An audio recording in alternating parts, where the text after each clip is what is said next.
Hello, this is Father Aaron Westman with the Glen Mary Home Missioners, and this is your Missioner Moment.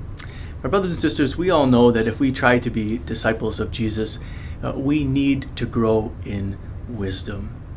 I mean, the world in which we live is very complex, and to be wise people, we need to know the world around us, we need to know the gospel which we believe in, we need to know something about ourselves, and we need to know how to apply the gospel, that is, to live it out in our lives, in the world around us. This is a very complex and difficult thing for us to do.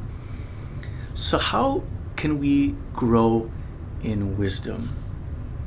I think we find an insight into how we might do this from the gospel that we hear this weekend.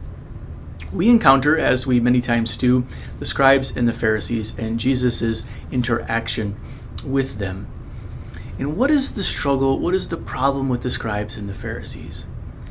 Basically, their struggle is, at least in the gospel from this weekend, is that they think that they have arrived. They think that they don't need to do anything else in their lives in order to improve in living how God wants them to live. But Jesus comes back at them. He says, look, you think that you're somehow arrived or perfect because you don't commit adultery. But look inside your heart. There's lust there. There's room for improvement. He says, look, you think that you're good because you're not murdering anybody. Look inside your heart. There's anger there. You have room to improve. Time and again, Jesus comes back to the scribes and Pharisees, and he comes back to us, and he simply says, recognize what is in your own heart, that though you have made some progress in the life of faith, in following God, there's still room for improvement.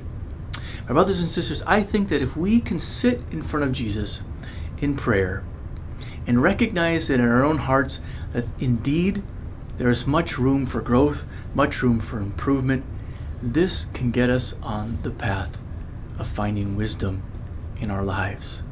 Because we open ourselves up to learn more from Jesus about who we are, what the world is like in which we live, the fullness of the message of the gospel, and how we might live as missionary disciples in this world.